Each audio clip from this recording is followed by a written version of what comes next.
YouTube? It's your girl Shani, and welcome back to the Women's Palacè. So, y'all, I want to speak on making sure you're allowing God's hands to lead you in this darkness, in this land. Okay, so I was watching this video yesterday on these little Facebook reels. Okay, they be having some stuff on there, and I was basically listening to this man. He was saying that, I don't know if it was real or whatever the case may be, but he was in a plane and he said that the pilot died, and that basically he was trying to, they couldn't fly the plane. They was on this small plane, so they had to call help. And the guy who got on the thing, he basically said, like, my job is to get you home. And he was saying that basically you cannot see because they're in the clouds, right? But you're gonna have to obey my voice if you want to live.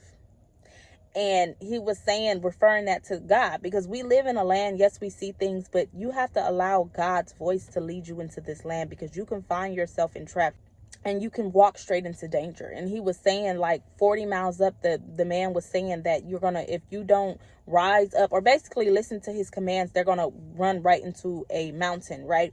And he was saying, it doesn't matter what you're seeing, don't get caught up in the storm, but you have to be able to obey me, because I can see you, but you cannot see me, right? And you got to be able to understand I have your best interest at heart. So when I say go left, I don't care what it looks like, go left. If I say go right, go right. I don't care what it looks like. If I say go straight, go straight. And this is where your relationship with God comes in handy, because you have to understand that you have to allow God to lead you into the land. And that comes with obeying his voice. He says, my sheep know my voice, and a stranger they will not follow. God has been on me about trusting myself. And I was reading Sarah Jakes Roberts' Women Evolve, and she was talking about how basically when you give your heart to God, you know, he's going to clean it up. It's like doing surgery, right? And she was saying when he gives it back to you and tell you to go, you have to trust yourself. You have to trust that God have healed your heart or given you a new heart, according to what is that? Okay, Ezekiel. I think it's 36 and 26 or 26 and 36, where he said he'll give you a new heart. You have to trust your heart, you know, and that's what God is on me about. You know my voice. You know, sometimes we can get caught up on, well, God, I need another confirmation, or God, is this you? And you know, that's what God has been working on me with this year. You know, Shanice, you know, like, you know how you always sit here and say, I don't know where I heard this from, where you sit here and you say, well, you'll say a thing or some, or, but you know, I don't really know that, but you know, like sometimes you know, but you question yourself. And this is not the time to question yourself, because we are going into a season where you're going to need God's eyes to lead you. You're not going to have to go off of what you see. I don't care what it is that you see. And everything that glitters is not gold. You know, you got to understand how the enemy works. He paints things up to look like the most top-notch things, so you wouldn't think twice that it's evil behind this. That you wouldn't think twice that this is nothing but territory of the witches and warlocks and enemy. Like, you know, so my point of saying this is to obey, you know, and the guy was just basically saying that he finally landed and he met the guy that saved his life, and he was just so ecstatic. And he was saying that that's going to be us one day. When you sit here and you think about it, you're going to meet the person that basically guided your land, that guided you in the land to get you back home, because we all trying to make it back home to heaven, you know. So obey God and understand that he sees you. You may not see him, but he sees you. He knows the way that he takes you.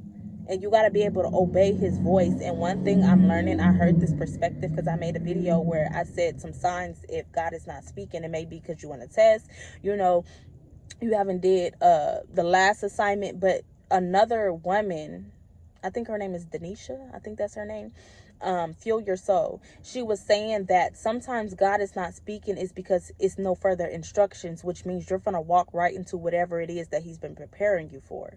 So in that sense, don't always get caught up on God's silence, but do the last thing he have told you to do and just stand still. You know, I think we live in a world where we're so trained to always be on go. When God is silent, we always think, okay, what I gotta do, but God may just be calling you to rest. You know, don't go before God. and that comes with obeying him. Okay, he gave instructions, but he's not speaking now, or I don't know what it is to do next. You always got to go back to your last instructions. And that's why I'm going to tell y'all, just like I'm telling myself, this may be the year where we have to go. Every time God speaks to us, we need to write down what was the instruction, because if we get so caught up on this, we may forget the last instruction. Well, what was the last instruction? You can always ask God, but it's always essential to write down certain things so you can keep up with it, because you need God's hand. You need God's eyes in this land to lead you in this dark land. And you got to be able to obey. Not only do you need him to lead you and give you instructions and give you warnings, but you also need to take heed to him. You need to be able to trust in yourself to know that God says his sheep know his voice. You know when God is speaking to you, even if it is like, okay, doubtful, because we all have been there. I was reading about in the Bible how all the prophets, they always had asked God for another confirmation. God, forgive me, but can you give me another confirmation? Paraphrasing, but it just lets me know that it's not uncommon to ask for confirmations, because we have been designed to always have to see a thing or prove a thing instead of just knowing that you know that you know, right? Okay, so allow God to lead you in this land. Don't go before God. Learn to obey God and learn to trust in yourself, because you know God's voice. If you are his sheep, you know his voice, regardless of, the outside voices. You know when God is speaking to you. So obey those commands. Don't go before him, and trust in yourself. Go out and be a light in this dark world.